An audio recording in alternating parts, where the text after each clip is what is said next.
Boa noite, Luíde.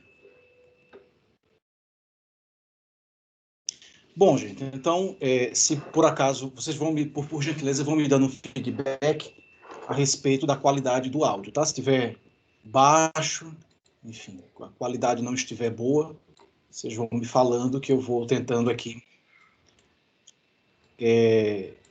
regular, tá bom? Então, primeiramente, sejam bem-vindos, sejam bem-vindas a essa disciplina, né, essa disciplina de correspondente ao que nós chamamos de Brasil colonial. Né? Eu já vi aqui que, para variar, a qualidade da minha internet não está lá muito boa. Então, deixa eu mudar aqui para extensão.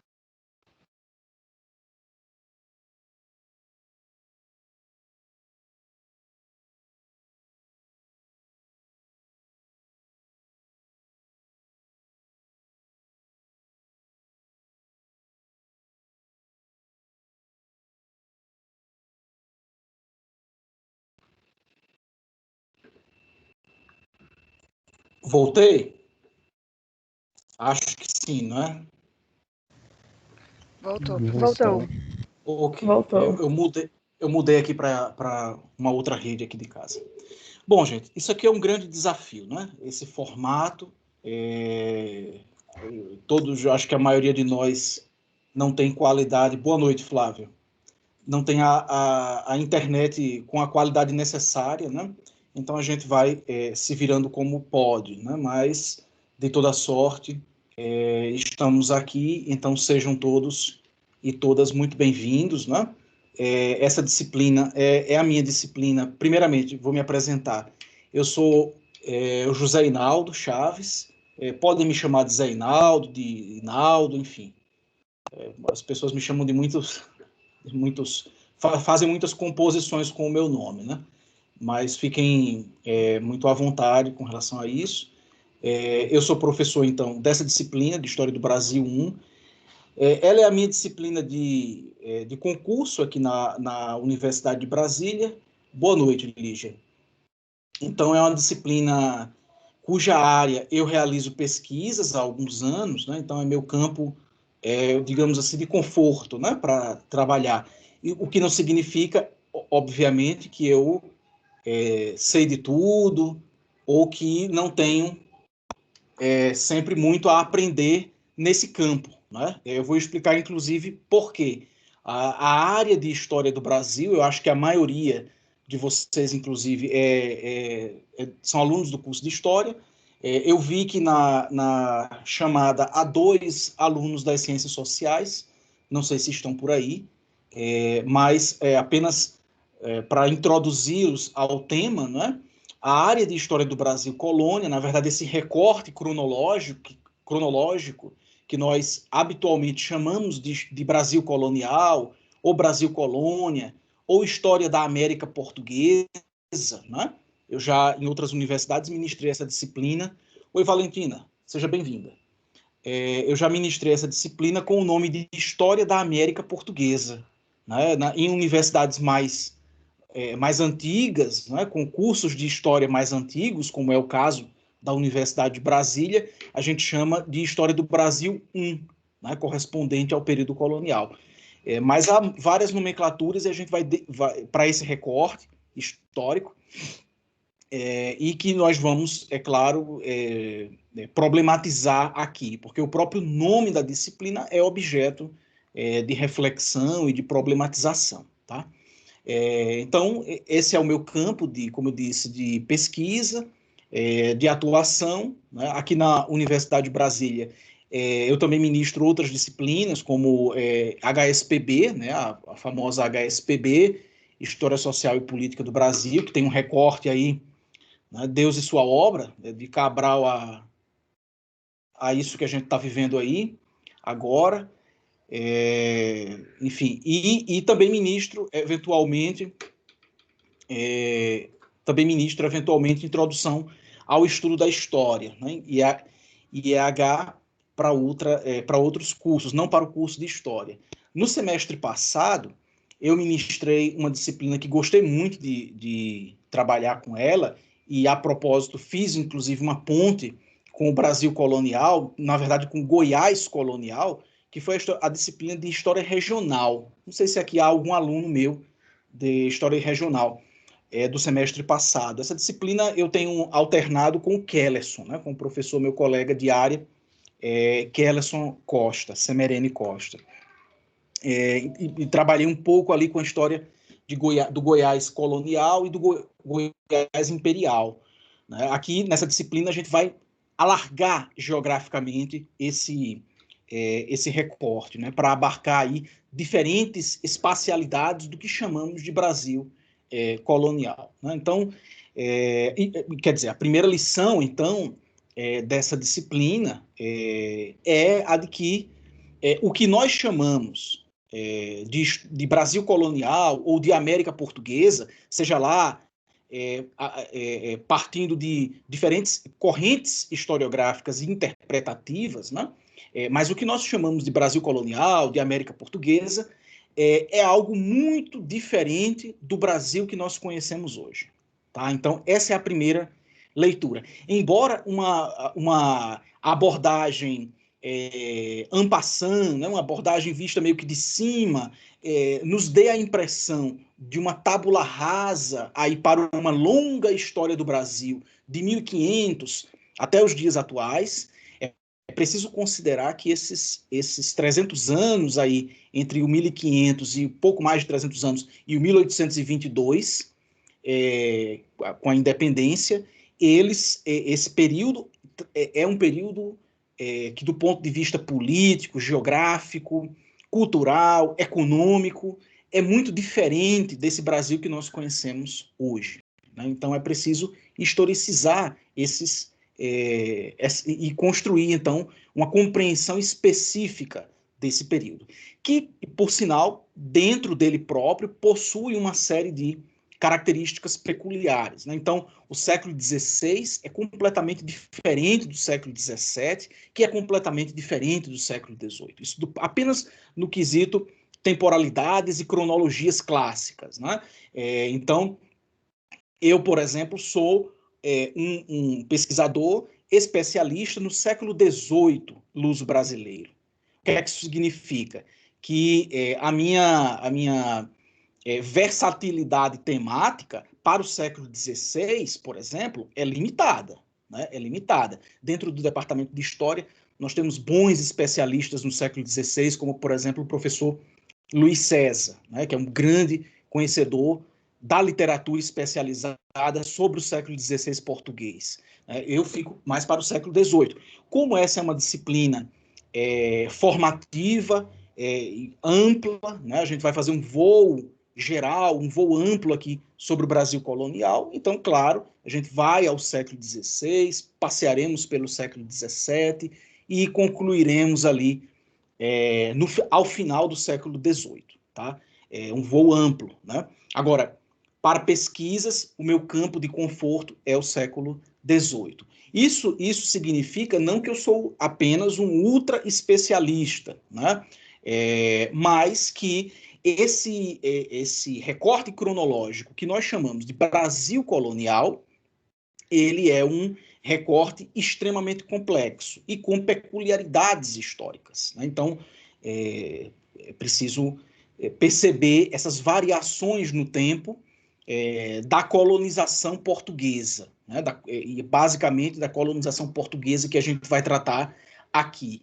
Embora a colonização portuguesa vista de diferentes ângulos. Eu vou apresentar a vocês o plano de ensino daqui a pouco, e vocês perceberão que nós veremos a colonização portuguesa do ponto de vista dos indígenas, do ponto de vista dos escravizados, veremos a colonização portuguesa do ponto de vista dos concorrentes europeus, dos lusitanos, como os franceses, como os holandeses. Né? Então faremos esse balanço. Né? Não será, certamente, uma história do Brasil colonial à la Van Hagen, por exemplo, né? Francisco Adolfo de Van Hagen, apologética da obra colonizadora portuguesa. A gente vai fazer uma série de balanços aí e de equilíbrios a partir de diferentes pontos de vista, para a compreensão da história da colonização portuguesa no que hoje chamamos de Brasil. Uma outra ponderação, e eu falo muito, mas prometo que já vou encaminhar a comunicação a vocês, porque eu também quero ouvi-los um pouco. Mas uma outra ponderação e um outro equilíbrio analítico que a gente deve construir ao longo dessas 30 aulas que começam hoje é a ponderação geográfica, né? Eu disse que há pouco eu falava que o Brasil colonial não é esse mesmo Brasil que nós conhecemos hoje, né? Nem um protótipo de Brasil, porque às vezes as pessoas pensam isso, né? Tá bom, é claro que eu sei que o Brasil de hoje não é o Brasil de 1700, de 1750, mas aquele Brasil de 1750 é uma espécie de Brasil menor, de Brasil em miniatura, de um Brasil havia ser, né? A história do devir, o Brasil que tá ali no caminho do que nós somos hoje. Também não é bem assim, né? Esses teleologismos históricos, né? Eu acho que algum de vocês já deve ter feito ou está cursando teoria da história. Esse é um tema recorrente, né? Das disciplinas de teoria da história. Esses teleologismos do via ser, do devir, né, são muito perigosos para uma análise profissional da história.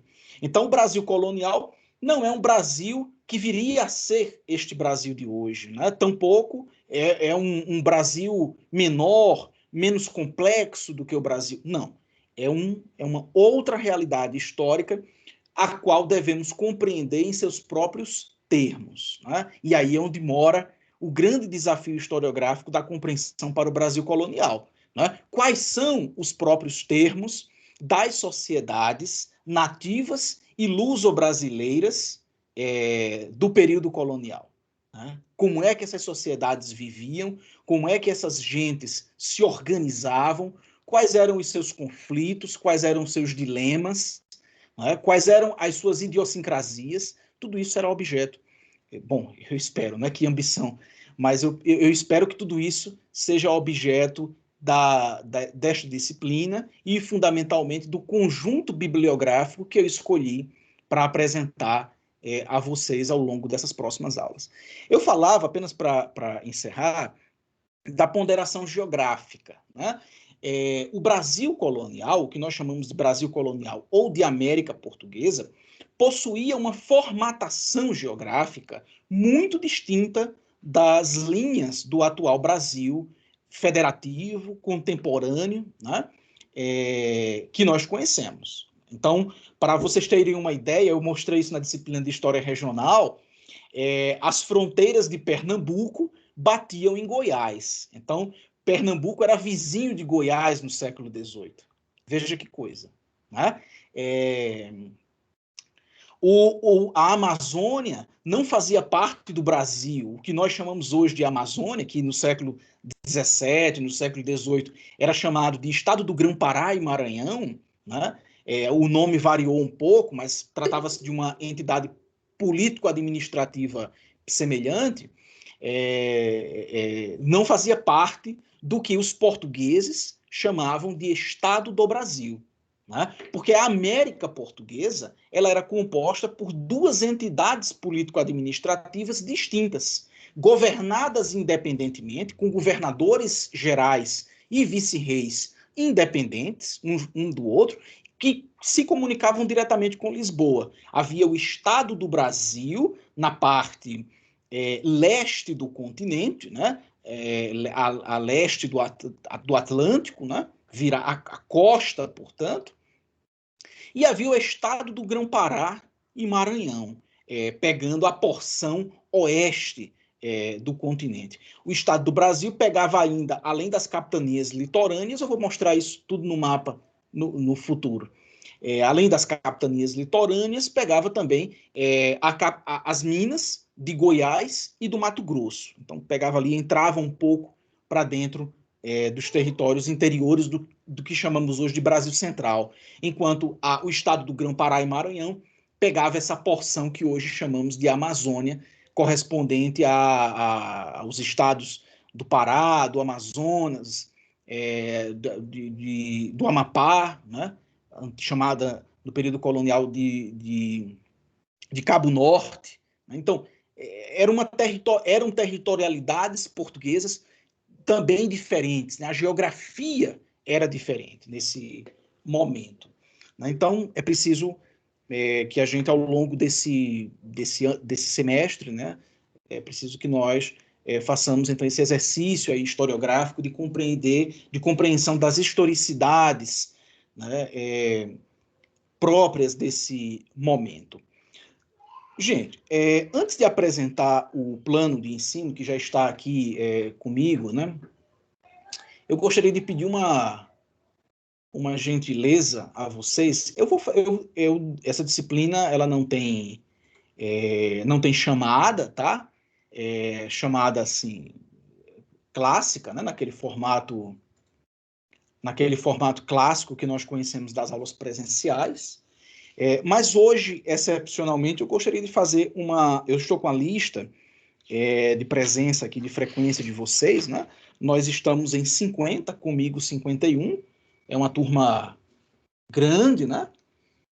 Se dependesse de mim, era até maior, porque eu gosto particularmente de casa cheia, né? Eu tenho um horror de sala vazia, eu gosto de sala cheia. Mas, por limitações do nosso PPC, né? O PPC de História, Projeto Político Pedagógico, prevê ali um máximo de 50 vagas, né? Nós estamos aqui em 50 e comigo 51. Eu vou fazer uma rápida chamada apenas para saber se estão todos por aí, né? Mas também para conhecê-los. Se você quiser, você dá um oi, ou enfim, se quiser ligar a câmera para eu ver seu rosto, também fico agradecido, porque falar para o computador é uma coisa muito desagradável, tá bom? Então, depois disso a gente conversa então, sobre o nosso plano de ensino, eu vou apresentá-los e aí a gente vai discutir os detalhes aí do funcionamento dessa disciplina, tá? Então, eu vou fazer uma rápida chamada aqui. Se você se sentir confortável, dê um oi ou ligue sua câmera para nos cumprimentar, tá bom? Amanda Caroline de Alcântara Moreira da Mota. Tá por aí? Américo Augusto da Silva Neto. Américo. Ana Lúcia Pereira Souza. Oi, professor, boa noite. Oi, Ana. Seja bem-vinda. Muito obrigada. Eu não vou ligar minha câmera agora, porque a gente está com um problema técnico aqui com o meu gato. Tá. Mas daqui a um tempo eu ligo. É que ele fez cocô na caixinha de areia e minha mãe vai limpar. Tá, mas bom, enfim. Seja bem-vinda. Não tem problema não. Já. Muito obrigada. Obrigado. André Hidek Nogueira. É isso, André? Professor. Oi, André. Tudo bom com o senhor? Tudo bem, seja bem-vindo. Só me corrija se pronunciei corretamente seu nome. André Hideki. Hideki. Ah, tá, perfeito. Seja bem-vindo, André. Obrigado, professor. Você entrou pelo seu próprio acesso, não foi como convidado, não. Deu certo. Foi, pelo e-mail que o senhor mandou, acessei o link e entrei aqui na sala. Ah, tá, perfeito, então. Antônio Vitor Santos Andrade. Estou aqui, professor. Bem-vindo, Antônio. Beleza, obrigado. Tranquilo. Arthur de Oliveira Nunes. Boa noite, professor. Boa noite, Arthur. Seja bem-vindo. Obrigado. Vamos lá. Bárbara Oliveira Lopes. Olá, professor. Boa noite. Boa noite, Bárbara. Seja bem-vinda. Tá? Muito obrigada. Bruna Letícia Jesus de Lima. Já estou lhe vendo, Bruna. Ah, tá. Tá bom, professor. Seja bem-vinda. Bruna, você sabe que eu tenho eu tive uma orientada de iniciação científica que ela tem exatamente o mesmo nome que você, não é? Só muda o final. Ela é minha amiga também. A gente entrou juntos. Que bom. A Bruna é uma querida. Bruno Avelar Silva de Assis. Bruno Avelar. Bruno de Oliveira Holanda Cavalcante. Sou eu. Bem-vindo, Bruno. Caroline Silva de Oliveira. Daina Araújo de Souza. A Daina eu já falei com ela, mas acho que ela não vai entrar hoje. Daniele Cristina Sampaio Dias. Aqui, professor. Boa noite. Oi, Daniele. Boa noite. Tudo bem? Tudo. Danilo Aires Oliveira da Silva. Evelyn Gonçalves da Silva Lopes. Tô aqui, professor. Bem-vinda, Evelyn. Obrigada. Fabrício Luciano de Franca. Acho que não sei se pronunciei correto. É Franca ou França, Fabrício? Não sei se você está... França. França. Ah, tá. Bem-vindo, Fabrício. Aqui tá, na chamada não saiu o cedilha. Fernanda Guimarães de Farias. Alô, professor. Boa noite. Oi, Fernanda. Seja bem-vinda. Felipe Ribeiro André. Boa noite, professor. Boa noite, Felipe. Flávia Nery Fontinelli de Aguiar. Presente. Ok, Flávia. Flávio Cunha Lima. Presente, professor. Seja bem-vindo, Flávio. Gabriel Rezende Barbosa. Aqui, professor. Boa noite. Boa noite, Gabriel. Bem-vindo. Gabriela Fabiana de Oliveira Roma. Oi. Boa noite. Oi, Gabriela. Boa noite. Tudo bem? Seja bem-vinda. Obrigada. Guilherme Igor da Silva Barros. Guilherme. Gustavo de Castro Pires. Isabela Alves Rodrigues. Oi, professor. Boa noite. Oi, Isabela. Boa noite. Seja bem-vinda. Obrigado. Jonatas Vieira Pimentel. Olá, professor. Boa noite. Oi, Jonatas. Seja bem-vindo. Tudo bem? Obrigado. Jorge Soares Rocha Júnior. Olá, professor. Boa noite. Oi, Jorge. Bem-vindo. José Eduardo Moreira Bergo. Boa noite, professor. Boa noite a todos aí. Boa noite, José Eduardo. Pronunciei corretamente seu sobrenome? Bergo? É isso, né? Bergo, isso. Bergo, perfeito. Isso. Seja bem-vindo. Obrigado, professor. Júlio, esse vai ser difícil. Harik Lopes Bogalho. É isso? É isso, Júlio? Pronunciei correto? Boa noite. Júlio Harik. Harik, ok. Laís Pereira Lima. Boa noite, professor. Boa noite, Laís. Tudo bem? Seja bem-vinda. Laura do Nascimento Moraes. Boa noite, professor. Oi, Laura. Boa noite. Seja bem-vinda. Obrigada. Lígia Kaori Kondo. É isso, Lígia? É isso mesmo, Kaori Kondo. Tudo bem, professor? Tudo bem. Boa noite. Seja bem-vinda. Obrigada. Liz Azambuja Scheibe. Boa noite, professor. Oi, Lígia. Liz, perdão. Pronunciei corretamente? Liz. Sim, é isso mesmo. Ok. Luana Karen Gonçalves Querino da Silva. Oi, professor. Boa noite. O vídeo não foi. Não, tranquilo. Agora Seja foi. Tá bom. Seja bem-vinda. Boa noite. Obrigada. Lucas Santana Filgueiras. Luíde Bastos do Nascimento Pintaúde. É isso, Luíde? Olá, professor. Boa noite. É isso mesmo. Ok. Seja bem-vindo. Obrigado. Luísa Ferreira Carvalho. Boa noite, professor. Presente. Boa noite, Luísa. Seja bem-vinda. Maria Eduarda Carlota da Silva. Boa noite, professor. Oi, Maria Eduarda. Seja bem-vinda. Obrigada. Marina Helena Rodrigues Maia. Marina Luísa Pereira de Arruda. Paula Luísa. Oi, Marina. Oi. Você é a primeira ou a segunda Marina? Luísa ou Helena? A Marina Luísa. Ah, tá. Seja bem-vinda. Paula Luísa Ferreira Brandão. Boa noite, professor. Boa noite, Paula. Bem-vinda. Obrigada. Raíssa Braga Araújo. Boa noite, professor. Boa noite, Raíssa. Raíssa Pereira Rodrigues. Boa noite, professor. Boa noite, Raíssa. Não, é Raíssa mesmo. Pereira Rodrigues, não é? Isso. Ok. Rebeca Ferreira de Andrade. Boa noite, professor. Boa noite, Rebeca. Bem-vinda. Rosane dos Santos Teixeira. Tá terminando já, tá, pessoal? Boa noite, professor. Boa noite, Rosane. Bem-vinda. Tauane Raíssa Galdino Silva. Boa noite, professor. Boa noite, Tauane. É isso mesmo, né? A pronúncia? Isso. Ok. Valentina de Carvalho Calderon. Oi. Oi, Valentina. Seja bem-vinda, tá? Obrigada. Vinícius Bertolo Silva. Boa noite, professor. Boa noite, Vinícius. Vinícius Torres Araújo Dourado. Boa noite, professor. Boa noite, Vinícius. Vinícius Vieira de Miranda. São 3 Vinícius.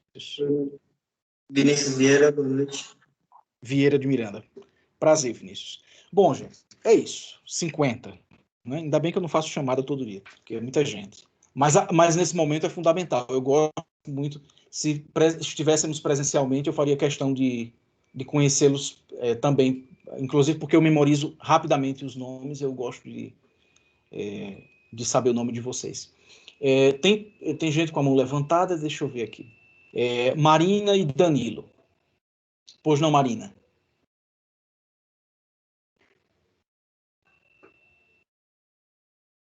Você quer falar, Marina? Marina Helena? Ou Danilo? Professor, é só que eu perdi o seu... Não escutei o senhor falando meu nome. Ah, foi? Sim. Desculpa. Que é isso? Danilo... Aires. Danilo Aires. Isso. Danilo Aires Oliveira da Silva. Tá aqui, Danilo. Isso. Tá aqui. Tá certinho, tá? Obrigado. Helena, você... Deixa eu ver aqui se a Helena falou alguma coisa no chat. Tá ok, Helena. Perfeito. Mas você tá por aí, né? Fique tranquila. Bom, gente. Então, primeiramente, né, para a questão de ordem, de organização, vocês sempre que queiram, fique tranquila, Marina. Tá? Foi somente para conhecer vocês mesmos, né? Não estou marcando chamada aqui, não. Sempre que vocês quiserem, acionem o microfone, coloquem as questões aqui no chat.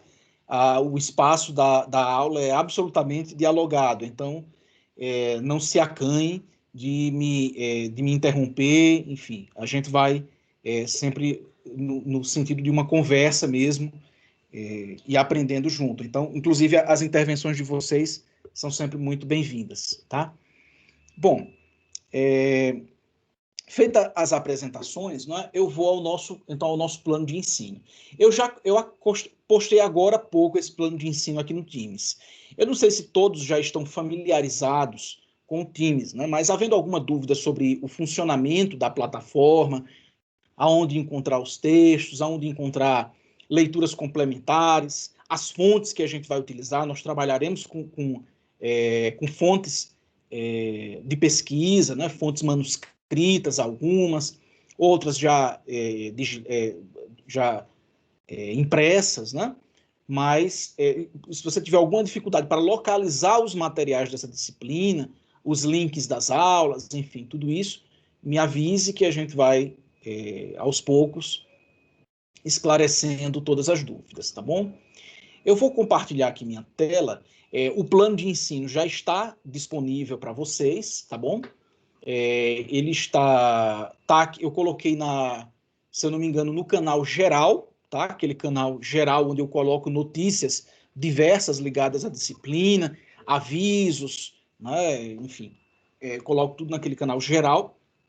E coloquei também na pasta de textos, né? Se você entrar lá no ícone, no botão em cima da sua tela, arquivos, você clicando lá, você vai ter bibliografia básica, bibliografia complementar, fontes, e embaixo um PDF com o nosso plano de ensino, tá bom? Então, o plano de ensino já está disponível, Eu tinha divulgado uma versão preliminar, apenas para dar conta de um prazo dentro do departamento de História que a gente tem para divulgar os planos, mas eu tinha colocado, inclusive, um aviso de que esse plano era provisório.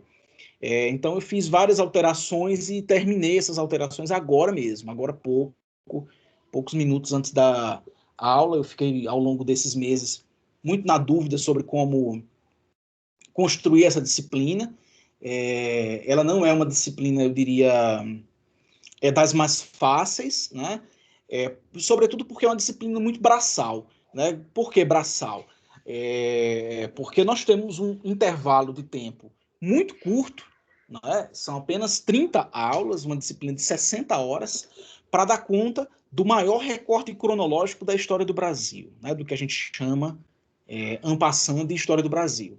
Então, essa é a disciplina com a menor carga horária proporcional das disciplinas de Brasil que vocês têm, né? São 3 séculos com uma única disciplina, enquanto não estou querendo lá, não é inveja dos meus colegas que têm uma disciplina inteira para tratar de meio século, né? Como, por exemplo, o Brasil 4, né? E o cara pega basicamente Brasil contemporâneo, né? Tempo presente mesmo.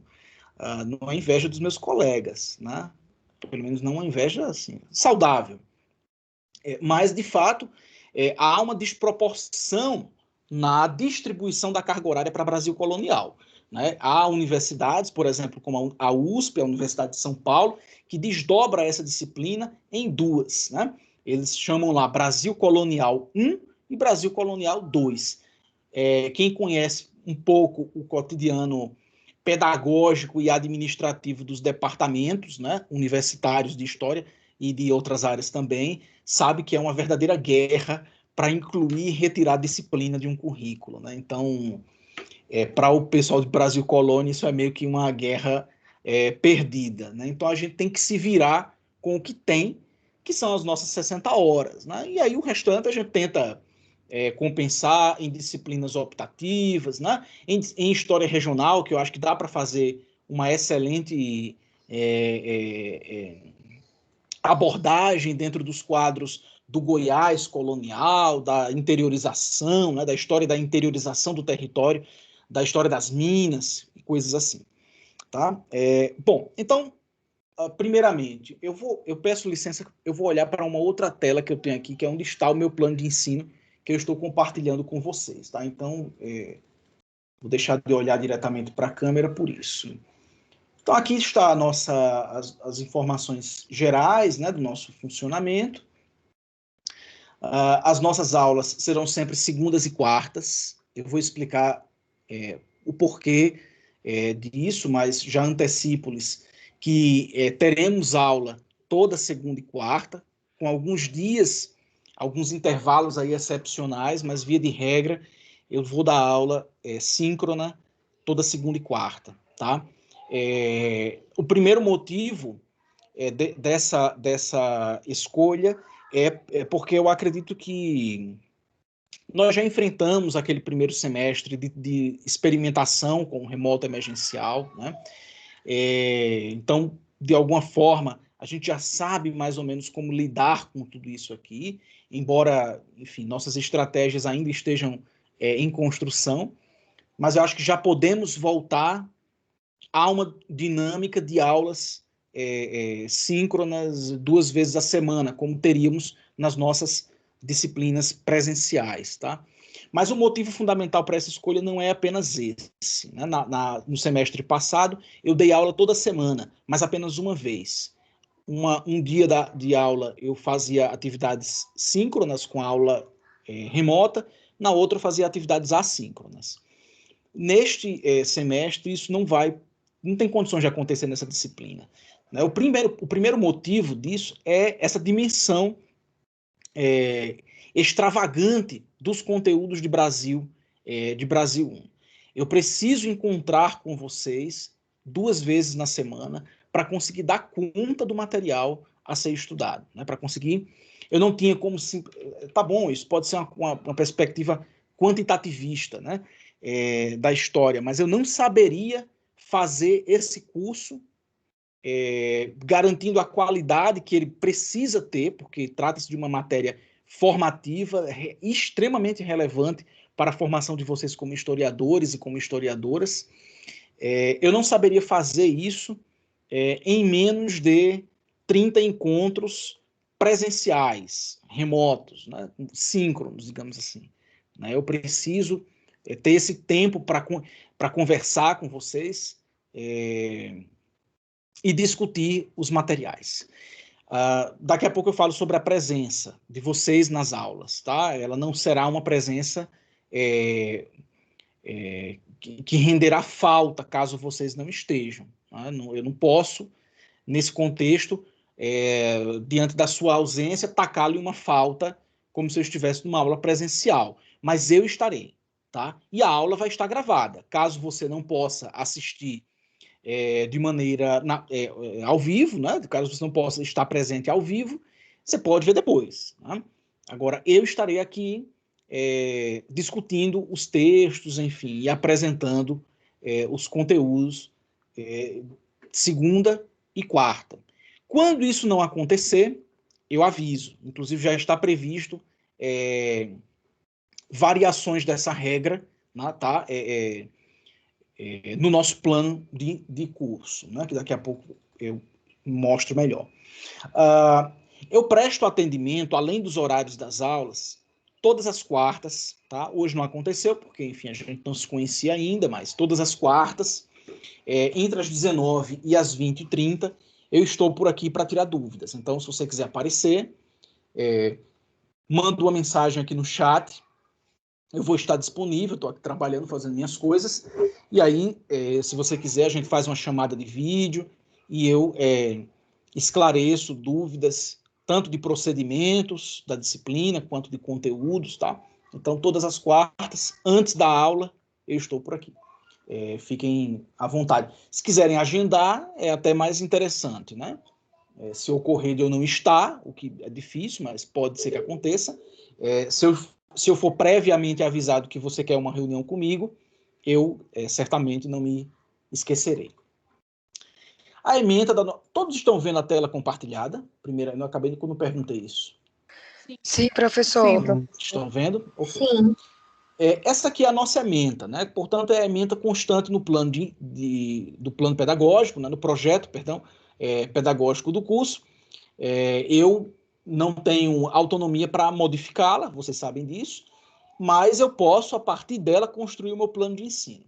Então, o que o PPC de vocês me designou realizar nessa disciplina é falar desses temas, né? Economia transatlântica, séculos 16 a 18, conexões África e América Portuguesa, sociedade portuguesa nos trópicos, gênero, raça e religião na América Portuguesa, autóctones da América, os nativos, os povos originários, os povos indígenas, a gente vai discutir essas nomenclaturas, os indígenas, né?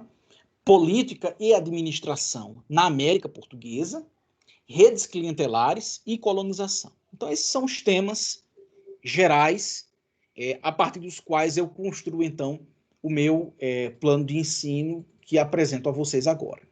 Né? Os objetivos, então, dessa disciplina são, a partir dessa ementa, analisar as bases da construção das sociedades escravistas na América Portuguesa, considerando seus aspectos econômico, político, religioso e cultural, e suas desarticulações, articulações também, com a África e o antigo regime na época moderna. Então, se fôssemos colocar em termos de uma recente historiografia para a história das Américas coloniais, né, e da África, poderíamos falar que essa abordagem ela tem a ver com uma história atlântica.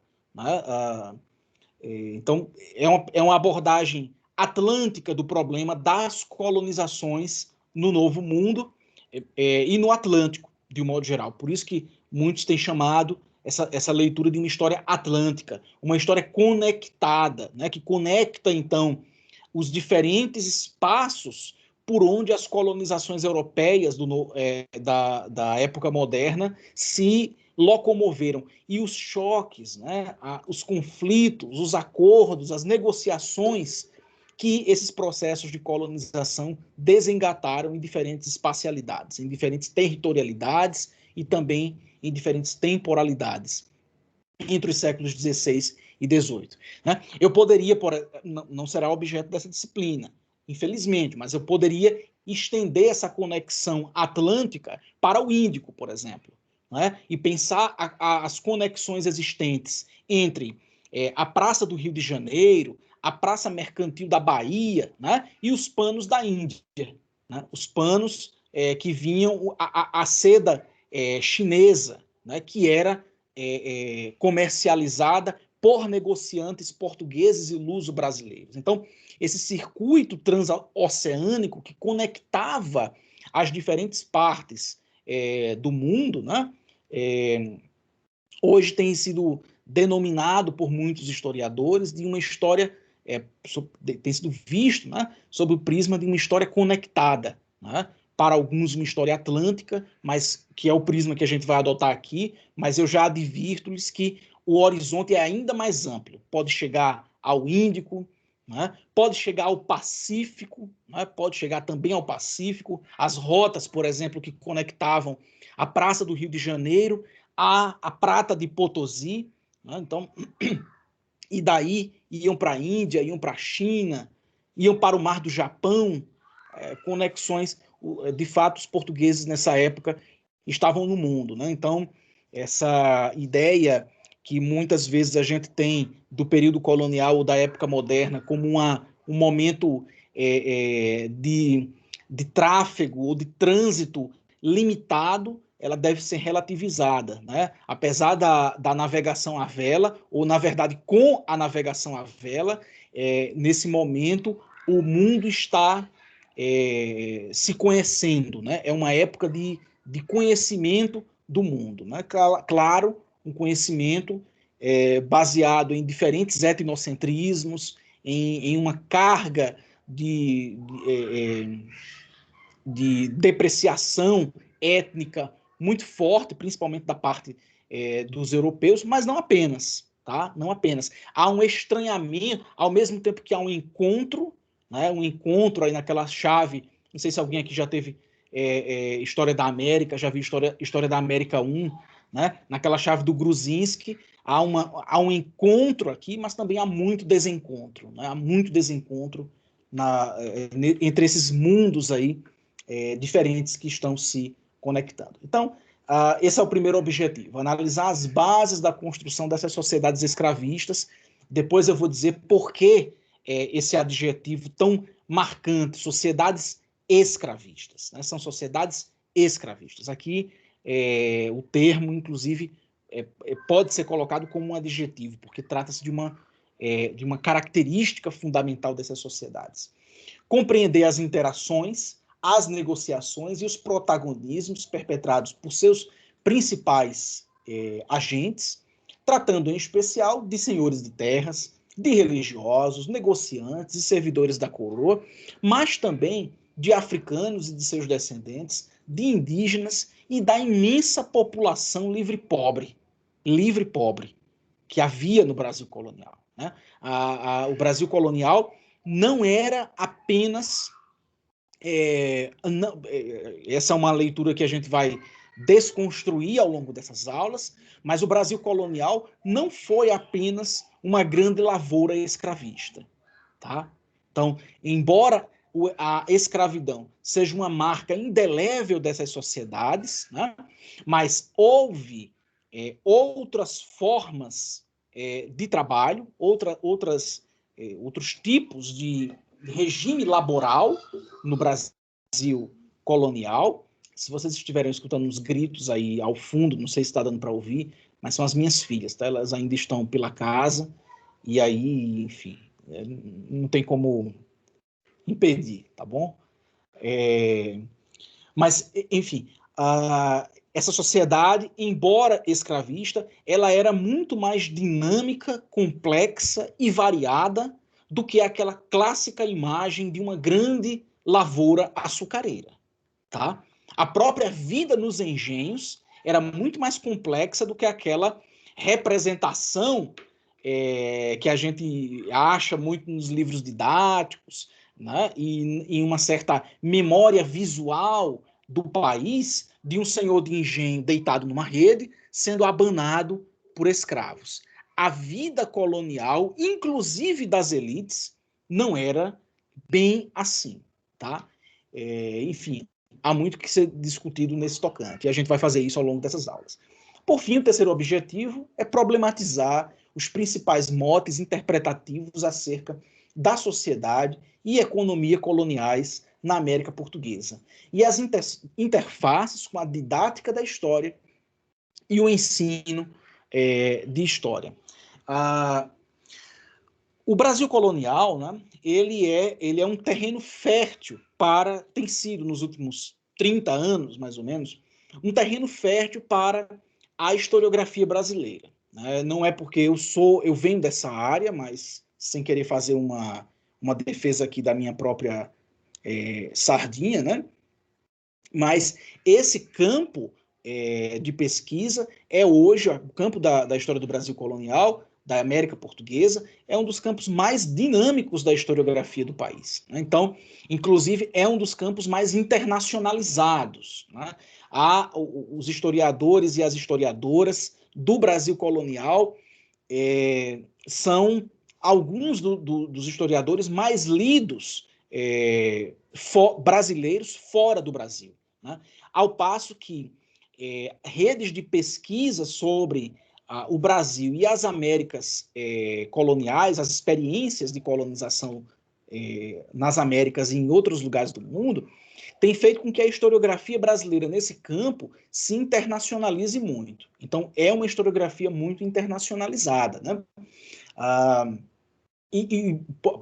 Por consequência, há uma série de debates e de divergências sobre o Brasil colonial. Né? Desde uma leitura clássica, presente até hoje em muitos livros didáticos, baseada sobretudo na ideia de um sentido da colonização, que foi esboçado principalmente na obra de Caio Prado Júnior, Formação do Brasil Contemporâneo, que muitos de vocês talvez até já tenham lido, né, em disciplinas aqui da UNB, como Formação Econômica do Brasil, né? Formação Econômica Brasileira. Os professores costumam cobrar muito a leitura de Caio Prado. Caio Prado, certamente, foi, no século XX, o historiador responsável pela cientificação do campo da historiografia para o Brasil colonial. Né? Eu diria que daquela tríade ali dos anos 30 e 40, Sérgio Buarque, Gilberto e Caio Prado, o mais científico é Caio Prado. Quando eu digo científico, é no sentido de profissional, né? O menos ensaístico é Caio Prado Júnior. Né? Sérgio Buarque de Holanda, em Raízes do Brasil, que é um livro magnífico, que eu adoro, acho fundamental que qualquer brasileiro conheça Raízes do Brasil, tal como Casagrande e Senzala, de Gilberto Freire, mas no caso, por exemplo, de Raízes do Brasil, ele não tem uma fonte citada. É um livro magnífico, mas não tem nota de rodapé. Né? Isso fazia parte, por óbvio, do tipo de escrita da história que se produzia no Brasil nos anos 30 e 40. Né? Época do chamado ensaísmo brasileiro. Né? Caio Prado era alguém que conhecia mais os arquivos, né? Que tinha uma experiência universitária mais, digamos, mais sólida à época em que escreveu Formação do Brasil Contemporâneo, tá? À época. Depois, é claro que Sérgio Buarque de Holanda será um nome fundamental da profissionalização da história, né? Mas já nos anos 50, quando Sérgio Buarque entra na USP, né? E isso é uma coisa importante de ser esclarecida. O Sérgio Buarque de Raízes do Brasil é um. O Sérgio Buarque de Visão do Paraíso e Caminhos e Fronteiras é outro. Completamente diferente. Eu estou falando aqui do Sérgio Buarque de Raízes do Brasil. Ensaístico e literário. Né? Diferente da tradição que irá se consolidar de profissionalização da história a partir dos anos 50 e 60, tá? Que aí entra a história de nota de rodapé, né? A história, as historiografias carregadas de referências, de consulta aos acervos, né? E mais contemporaneamente, de 20, 30 anos para cá, esse universo da internacionalização da pesquisa histórica permitiu que, por exemplo, estudantes de pós-graduação dos anos 90 para cá conseguissem fazer pesquisa em outros países, né, principalmente em Portugal, o que abriu um horizonte imenso de crítica histórica e de reflexão, de refinamento analítico para os temas do Brasil colonial. Tá bom? Então, a gente vai discutir, portanto, esses motes interpretativos, né? Discutir de onde é que partiram cada uma das principais interpretações acerca do Brasil colonial. Vamos trabalhar aqui basicamente com duas, né? O pessoal parece que é um clube, né? Mas é quase um clube mesmo, em algum sentido. O pessoal do chamado antigo sistema colonial, né, que se vincula à tradição historiográfica uspiana, né, por um lado, que descende de Caio Prado Júnior, foi atualizada no final dos anos 60 e nos anos 70 por Fernando Antônio de Novaes, e até hoje possui grandes expoentes, né, a chamada Escola Paulista, né, da historiografia do Brasil colonial, como Laura de Mello e Souza, que veremos aqui, teremos um texto de Laura, né, e como tantos outros historiadores. Por outro lado, a chamada Escola do Rio, que descende ali da antiga história agrária, antiga, parece pejorativo, mas a contribuição da história agrária fluminense para a historiografia brasileira é incrível, né? Vem ali da professora Maria da Linhares, né?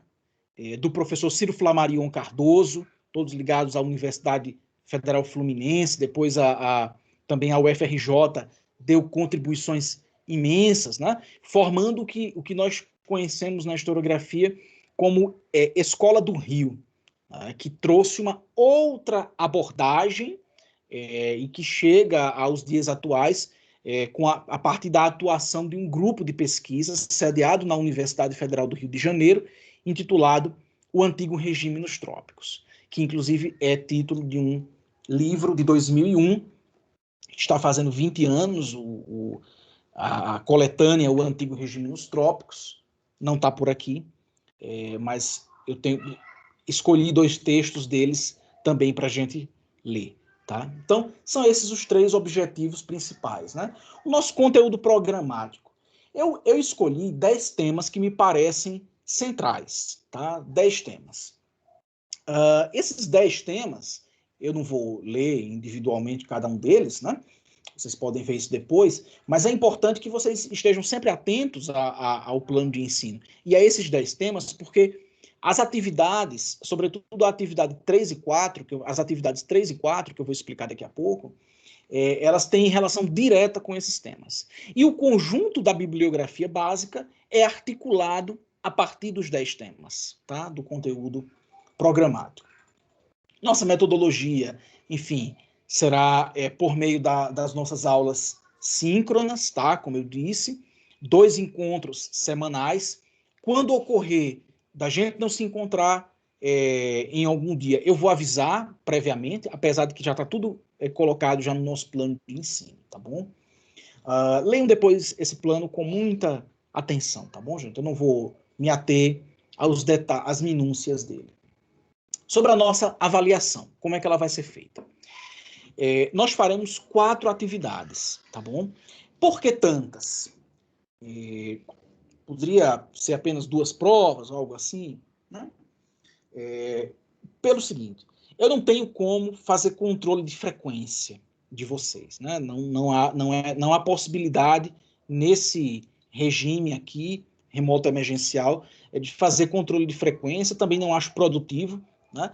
E a maneira como eu tenho de avaliá-los é fazendo uma avaliação processual a partir da entrega de atividades pontuais. As minhas atividades, elas são muito objetivas, né? No caso dessa disciplina, como é que eu vou fazer? Nós vamos, então, fazer 4 atividades. Essas 4 atividades, cada uma delas valerá 2,25 pontos. Se você somar, vai dar 9. Né? E um ponto da média vai ser destinado à participação nos debates, à assiduidade, tá? Eu não faço fóruns como outros colegas, tá? Mas, se você quiser, e eu vou lhe estimular a isso, intervir, colocar perguntas no chat, colocar perguntas no fórum, tem um canal aqui que eu criei nessa disciplina, chama-se Atividades Assíncronas. Eu acho que eu coloquei fórum de discussão, algo assim. Se não tiver, eu vou colocar. Lá você pode colocar dúvidas, perguntas, comentários dos textos, tudo isso que você for colocando, ao final da disciplina, eu vou reunir para compor esse um ponto de assiduidade e participação na média. Veja, um ponto na média é muita coisa. Né? Eu vou juntar esse conjunto de participações que você tiver na disciplina, intervenções nas aulas síncronas, comentários aos textos e enfim, intervenções de um modo geral nas atividades assíncronas, tá? E vou ali lhe conferir até um ponto, tá?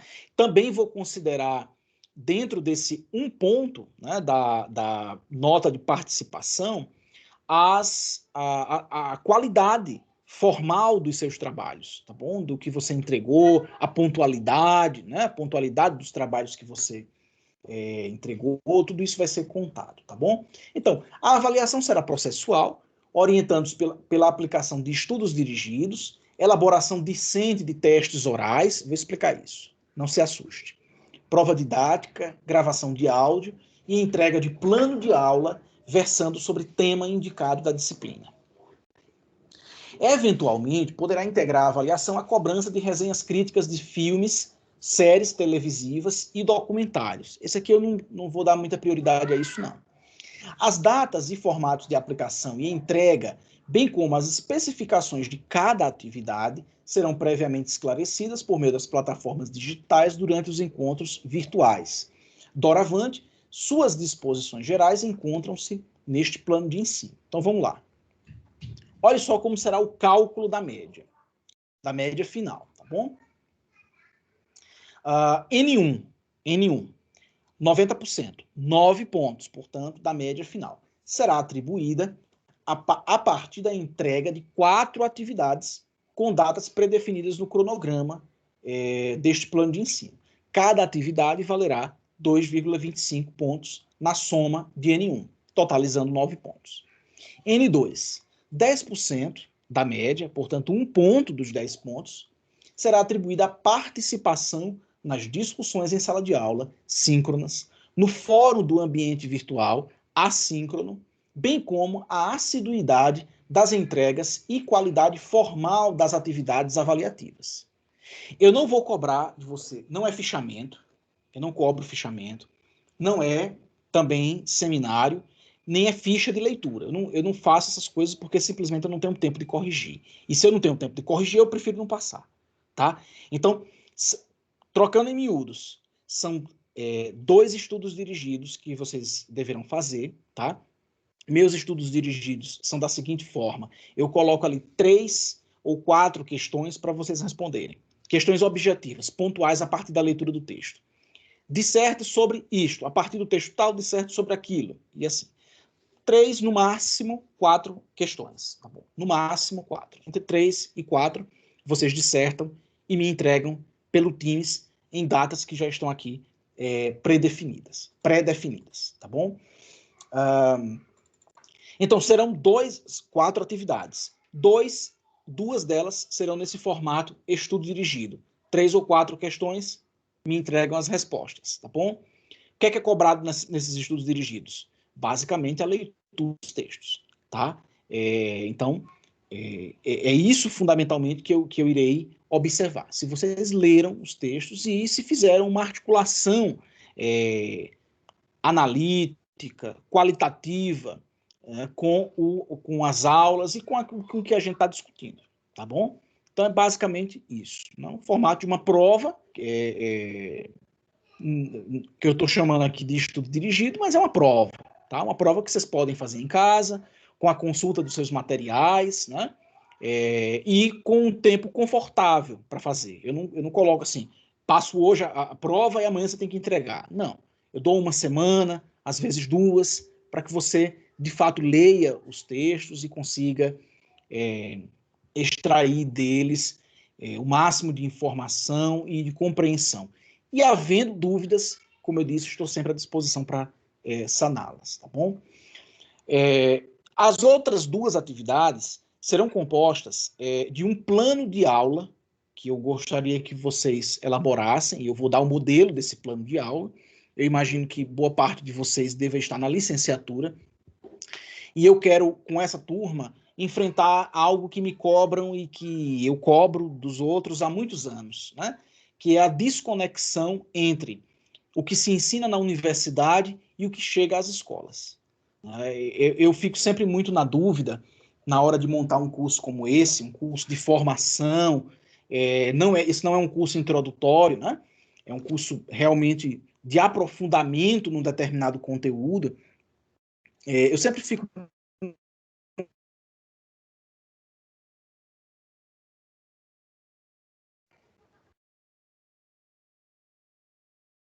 Voltou?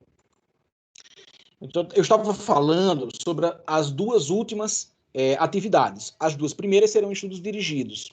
As 2 últimas serão compostas de um plano de aula e uma aula gravada. Vou explicar por que essa escolha por essas atividades, né? Eu sempre fico na dúvida na hora de montar um curso como esse, porque eu sei que a leitura dos clássicos é muito importante. É claro que ler Caio Prado, Sérgio Buarque, Gilberto Freire é muito importante, né? Fernando Novaes, os clássicos da historiografia do Brasil colonial. Mas, ao mesmo tempo, eu sou indagado o tempo todo porque as pesquisas a respeito do Brasil colonial, isso acontece em outros campos também, não chegam nas escolas. Então, o professor universitário fica sempre nessa coisa, poxa, eu formo os meus alunos e eles chegam na sala de aula do ensino médio, do ensino fundamental, e repetem uma historiografia que, de fato, está nos livros didáticos, muitas vezes, né, que tem 50 anos, né, que tem 60 anos, e que tem tanta coisa, tanta água já passou debaixo da ponte. A historiografia não é diferente de outros campos do conhecimento científico, diferente de outros campos da ciência. A gente se atualiza, há leituras novas, abordagens inovadoras sendo produzidas. E você consegue observar isso a partir do volume gigantesco de obras que são publicadas por ano no campo da história do Brasil colonial. Por que isso não chega à escola? Então, nesse curso especificamente, eu fiz uma escolha por um curso de atualização investigativa para apresentar a vocês o que há de mais recente no campo da história do Brasil colonial. Então, isso não significa desconsiderar os clássicos, é tanto que a gente vai fazer algumas aulas sobre eles, e eu sempre estarei apresentando essa nova historiografia à luz de uma historiografia mais tradicional. Então, fazendo ali um jogo interativo, um diálogo entre essas 2.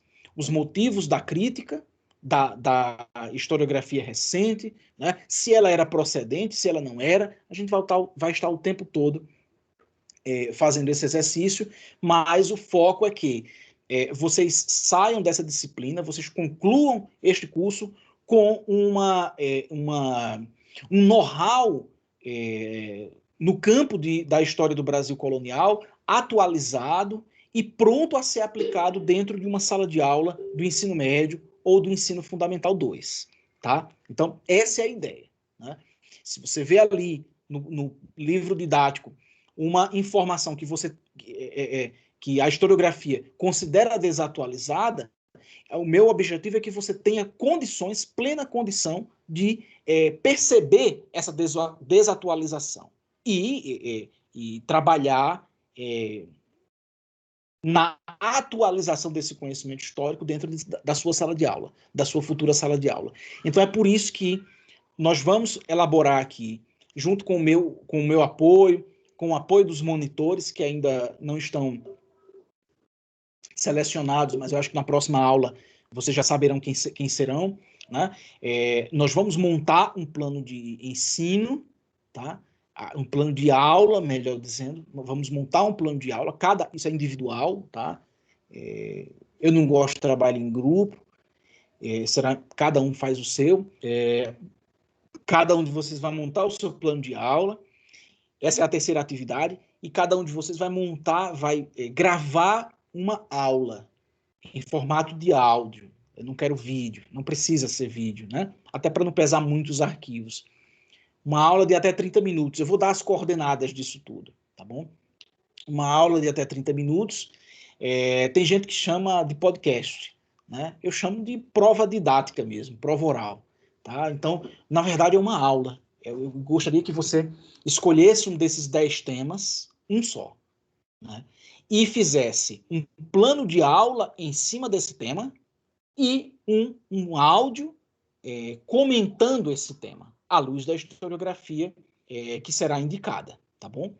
E aí você pode fazer absolutamente do jeito que você imaginar, né? Conquanto que seja nesse formato áudio, até 30 minutos, envia para mim.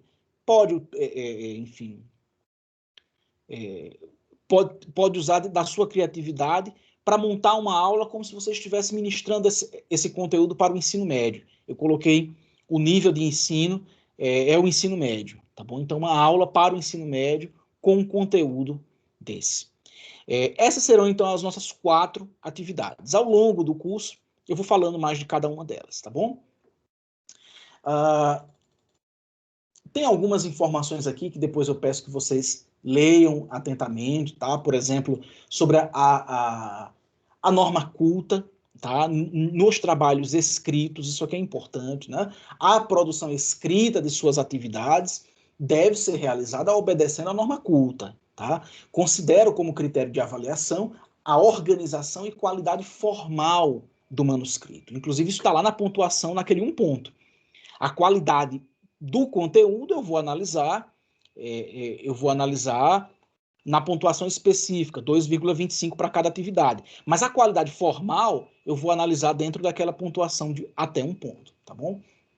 Isso não significa, entendo o que eu estou querendo dizer, a exclusão de outras linguagens eventualmente válidas e importantes à didática da história, tá bom?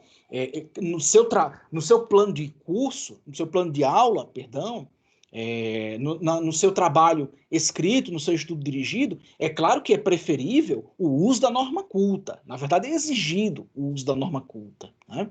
Agora, na preparação da sua aula, da sua prova didática, que você vai gravar ali seus 30 minutos, você pode usar outras linguagens, né? Basta, não preciso, acho que a boa parte de vocês já deve ter assistido o filme do Emicida, Amarelo, como se pode contar a história a partir de diferentes linguagens, né? Aquele filme é uma grande aula de história. Então, vocês podem usar outras linguagens para ministrar a sua aula de história e produzir conteúdos que estarão conexos à sua prova didática, a sua 4ª atividade. Mas nos estudos dirigidos, eu peço o uso da norma culta, tá bom? Bom, sobre a frequência, né, pessoal, apenas para reafirmar, eu não vou fazer chamadas aqui no formato clássico, tá? E a frequência vai ser aferida a partir da entrega das atividades, ok? Então, quem entregar as atividades, as 4 atividades, com certeza vai ver lá no SIGA 100% de frequência, tá bom? É assim que eu vou contabilizar, ok? o que não significa que eu não sentirei a falta de vocês quando não estiverem aqui, nos momentos síncronos. Mas eu também não sou tão carente assim, e eu vou compreender quando vocês não puderem estar presentes, tá bom? Bom, aqui abaixo, o nosso cronograma de atividades, junto com a bibliografia básica, tá bom?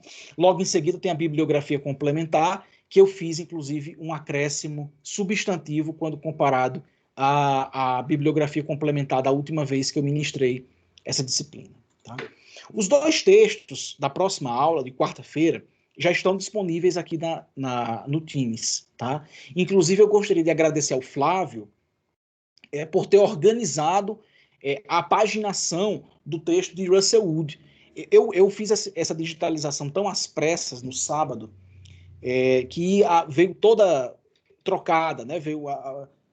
As páginas vieram ao avesso, e o Flávio organizou isso. Eu não sei, eu acho que eu não coloquei o arquivo correto aqui no Teams, mas depois eu coloco, tá bom? Quando terminar aqui a aula, eu já ponho. Os 2 textos da próxima aula são 2 capítulos deste livro, tá? A edição que eu coloquei para vocês é uma edição portuguesa mais antiga, mas o texto é o mesmo, o conteúdo é o mesmo. Trata-se do livro do grande brasilianista do século XX, Charles Boxer, né? Autor de grandes obras sobre a história do Brasil colonial, certamente, e também, assim, uma figura importante dos estudos sobre o Brasil colonial fora do Brasil, né? Charles Boxer popularizou a história do Brasil colonial no mundo anglófono, né? E a razão dele estar aqui primeiro, uma deferência ao papel de Charles Boxer, a grande contribuição dele para a história do Brasil colônia, mas a qualidade do texto, como vocês verão, é algo importante que esteja na formação de vocês, né? Esse livro é um livro já bastante datado, é um livro dos anos 60, mas com uma vivacidade e uma contemporaneidade impressionante, tá? O outro texto é um capítulo desta coletânea publicada em Portugal, intitulada A Expansão Marítima Portuguesa, de Francisco Bettencourt e de Diogo Ramada Curto. A gente vai ler um capítulo do também brasilianista, discípulo de Charles Boxer, John Russell Wood, né, que foi professor da Universidade Johns Hopkins, morreu há alguns anos atrás. Charles Boxer também já é falecido há vários anos. Então, esses são os 2 textos da próxima aula. Amanhã, ainda, eu já coloco o texto 3, né, da Maria Fernanda Bicalho, que deve ser discutido na próxima semana. Flávio, são 2 capítulos do Boxer, tá? O Ouro da Guiné e o capítulo, o texto O Ouro da Guiné é somente o capítulo que leva esse nome. Exatamente, tá? Eu estou colocando, isso é uma coisa importante, ainda bem que o Flávio me lembrou disso. Eu estou colocando ali no Teams, estou nomeando o arquivo com o nome do capítulo, mas é fundamental que você observe o plano de ensino para conhecer o nome do livro, tá? Porque muitas vezes eu coloquei o livro completo. É o caso do livro do Boxer, tá? O livro completo lá. Você vai ler somente 2 capítulos, são os capítulos 1 e 2, tá? O Ouro da Guiné e Preste João, e a Navegação e as Especiarias nos Mares Asiáticos. Você só vai ler esses 2 capítulos, tá bom? Mas o livro está completo para quem desejar. O texto do Russell Wood, esse já está somente o capítulo lá, porque fui eu mesmo que fiz a digitalização, tá bom? Mas há outros livros que estão completos. Por exemplo, o texto 13, que é um capítulo de Hebe Matos, integrado ao livro, compósito, né, do livro O Antigo Regime nos Trópicos, tá bom? Então, o livro está completo lá. Então, observe, esteja sempre com o seu plano de ensino fácil para verificar o texto. Eu estou colocando a numeração correspondente, né, aqui do plano de ensino. Estou colocando lá aqui no Teams, texto 1, texto 2, seguindo a sequência, mas observe sempre o título da obra para você poder localizar adequadamente o material a ser lido, tá? Então, as duas próximas aulas, né? Texto 1, texto 2 e texto 3, prometo que o texto 1 e o texto 2 já estão lá. O texto complementar de Caio Prado Júnior, textinho curto, de formação do Brasil contemporâneo, talvez vocês até tenham esse livro em casa, também já está na pasta de leitura complementar, de bibliografia complementar, então você pode ir lá e dar uma olhada, tá bom? O de Bicalho, até amanhã eu coloco o livro, o texto lá, tá bom? Ele está aqui comigo, eu não tive tempo de digitalizar, mas digitalizo ainda amanhã no máximo, e já coloco para vocês. E assim sucessivamente. A pasta, nem a complementar, nem a básica, nenhuma das duas estão completas. Eu vou fazendo essa inserção dos textos ao longo dos próximos dias. Eu também vou esperar os monitores chegarem para eles me ajudarem com isso também, tá bom? Mas não se preocupem que eu sempre coloco com alguma brevidade para que vocês possam ler os textos tranquilamente. Aqui segue, então, o conjunto de textos, eu não vou me ater a eles, a gente vai discutir cada um. Conjunto de fontes também, há alguns dias que eu vou utilizar fontes do período colonial em sala, a gente vai fazer aqui um exercício de análise de fonte, eu acho que isso é muito interessante, e também dá ideias para que vocês utilizem esses materiais nas suas futuras aulas de história, né? Vocês poderão utilizar fonte em sala de aula, é uma coisa incrível. Eu adoro, sempre tenho ótimas experiências, né?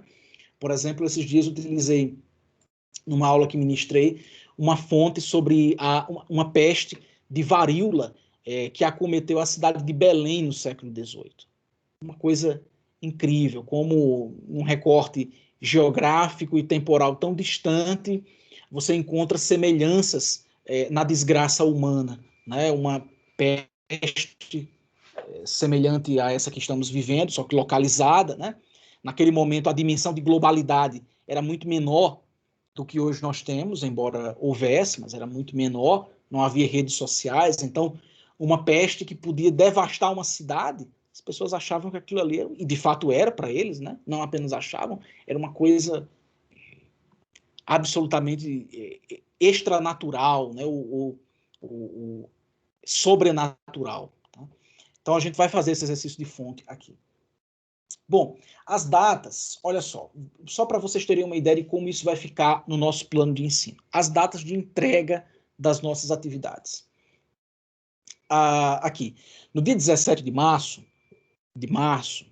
eu vou aplicar a primeira atividade, ou seja, eu vou divulgar para vocês o roteiro da primeira atividade, as questões, né?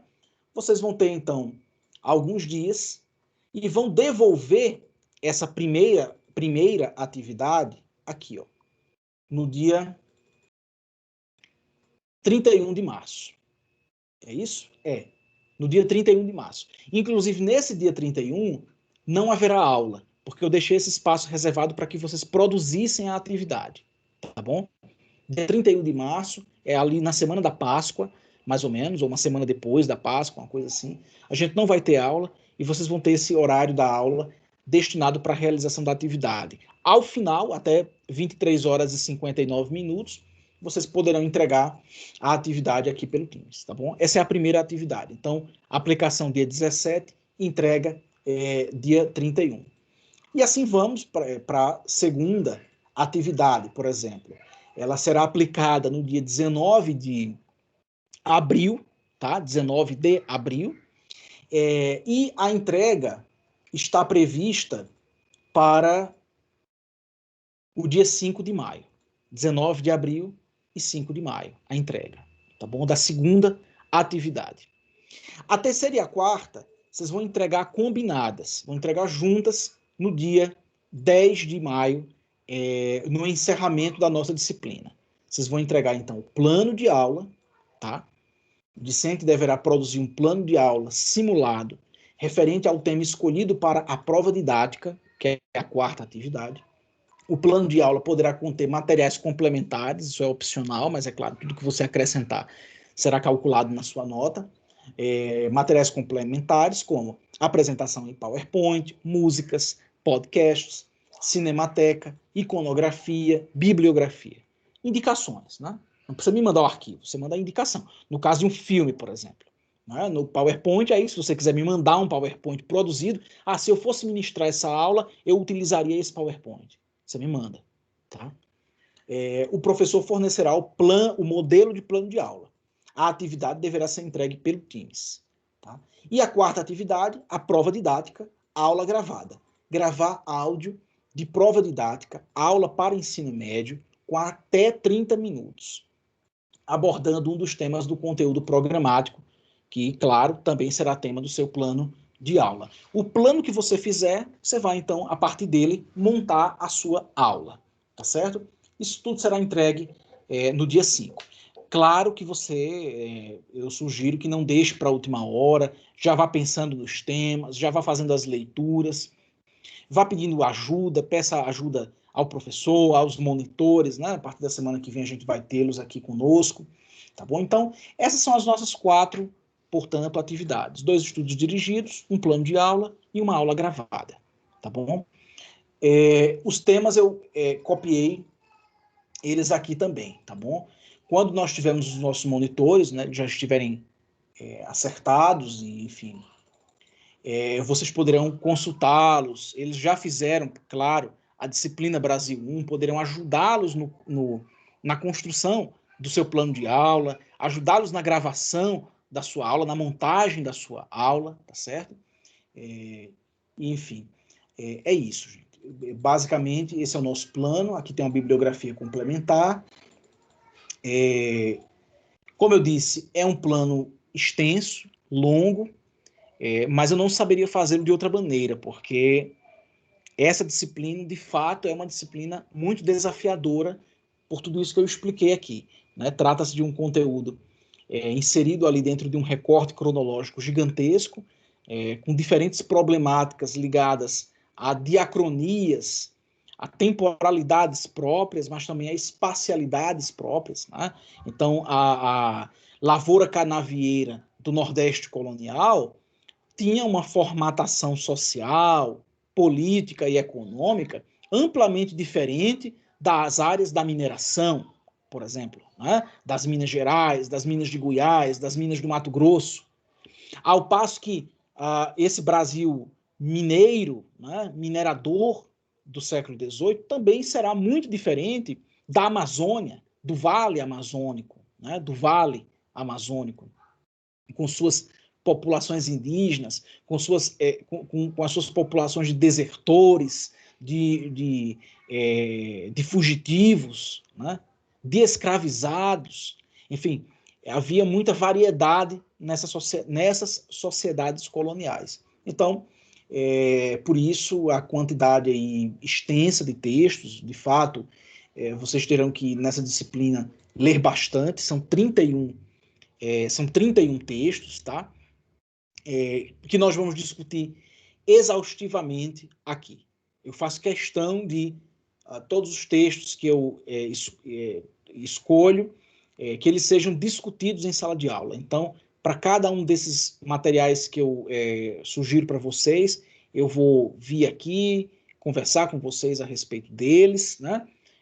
Ouvir as intervenções, ouvir as colocações de cada um de vocês, tá bom? Gente, há alguma dúvida a respeito do plano? A respeito das avaliações? Eu sei que foi um turbilhão de informações, mas numa leitura rápida que fizemos aqui, ficou alguma dúvida?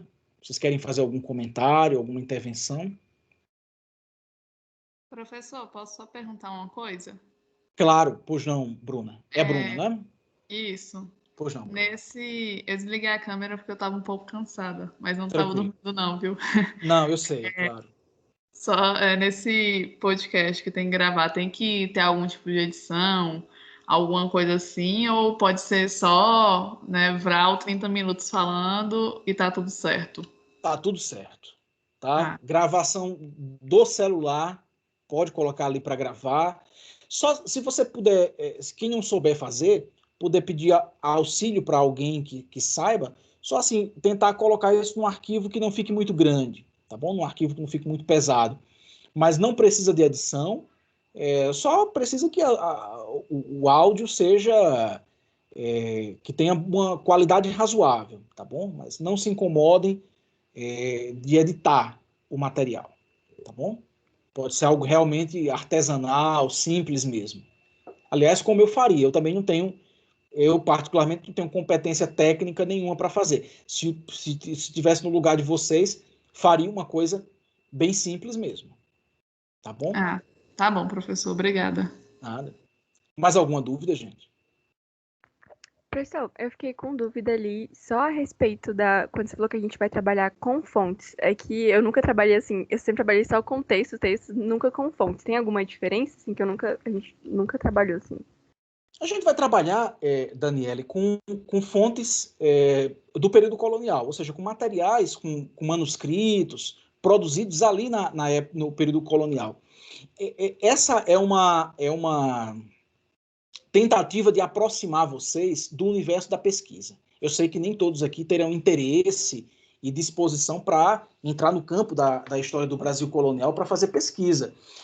Mas, a partir do momento que você conhece uma fonte do período colonial, eu acho que esse conteúdo que é lido ali nos textos, ele ganha muito mais vida, sabe? Então, aquele texto que muitas vezes fala de uma perspectiva tão genérica, com a fonte, com o olhar sobre o que aquela pessoa estava falando ali no século XVII, no século XVIII, a compreensão desse tema fica mais clara, a meu ver. Então, o uso da fonte aqui nesse sentido é como suporte didático. Claro que tem o interesse do incentivo à pesquisa para Brasil Colônia, mas não apenas, é um suporte didático, e eu quero também trabalhar com vocês as metodologias próprias ao uso de fontes no ensino de história. Então é isso que é esse o gancho aqui. É um incentivo à pesquisa, mas também se trata de uma metodologia para o ensino de história, para você pegar ali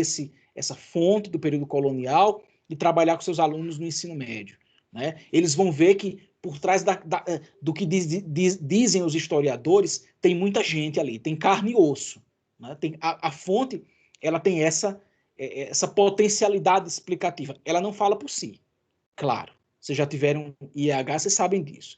A fonte não fala por si, mas a gente vai perguntar à fonte. E ao ser perguntada, ela ganha vida. Tá? E dentro de uma sala de aula, esse exercício ele é sempre muito produtivo. Ficou claro, Daniele? Não, ficou muito claro, sim. E eu achei muito interessante porque na disciplina de educação que a gente teve semestre passado, os estudantes, tipo assim, coisa que a gente falava é que o que a gente aprendia aqui em história não era o que a gente ia dar em sala de aula. E esse era o maior medo dos alunos, sabe? Quem tá na licenciatura. E você foi o primeiro professor, né, que tá, tipo, ensinando o que a gente vai ter que ensinar em sala de aula, porque esse era o nosso maior medo das pessoas que estavam fazendo licenciatura, então achei muito legal. Eu acho que, assim, do ponto de vista metodológico, eu parto do pressuposto que não faz mais o menor sentido aquela separação entre ensino e pesquisa, né? Os nossos alunos, eu não sei se não sei se a Valentina está por aí ainda, que está trabalhando com a empresa Júnior, né? Os nossos alunos do ensino médio, do ensino fundamental, eles precisam sim, e esse conhecimento é importante, saber como o conhecimento histórico é produzido. E se a gente mostra a fonte, isso vira um exercício de experimentação historiográfica no ensino médio e no ensino fundamental. O aluno não é somente um historiador formado é claro que o que o historiador e a historiadora profissional executa é um trabalho específico sobre a história. Mas a história, vocês sabem disso, sobretudo quem já viu teoria, IEH, historiografia, que é uma disciplina dificílima de conseguir nesse lugar, né? Nunca vi uma coisa dessa. Mas quem já viu essas matérias sabe que a história não é uma prerrogativa exclusiva das historiadoras e dos historiadores, né? Pelo contrário, o cinema está aí para provar, a literatura, a música, que as culturas históricas estão para muito além da academia. Então, desse universo profissional da história. Então, a gente na minha leitura, o que é que nós devemos nos esforçar para fazer? É uma conexão das nossas potencialidades científicas como historiadores e como historiadoras com o grande público. Quem é o grande público? Primeiramente é o público das escolas. Esse é o primeiro público que a gente tem. Não apenas, mas o público das escolas é o público inicial. E lá dentro, mostrar como é que a história profissional é construída, com base em fontes, né? Não é em factoide, não é em fake news, é fonte, é trabalho de fonte, exercício de fontes, crítica histórica, né? Então a gente não fala, tirou da cabeça, assim, não. Então esse exercício com fontes eu acho fundamental.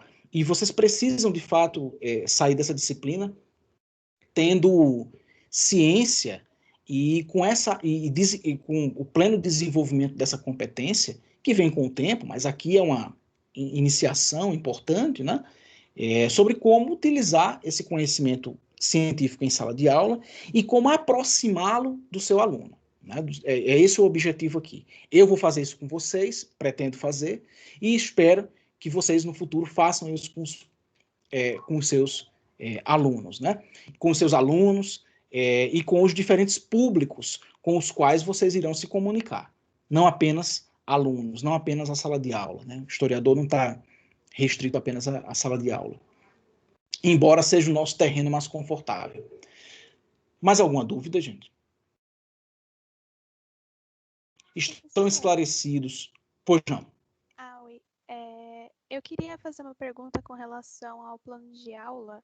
Pois não. Porque você falou que a gente pode também apresentar PowerPoint, trazer outras mídias.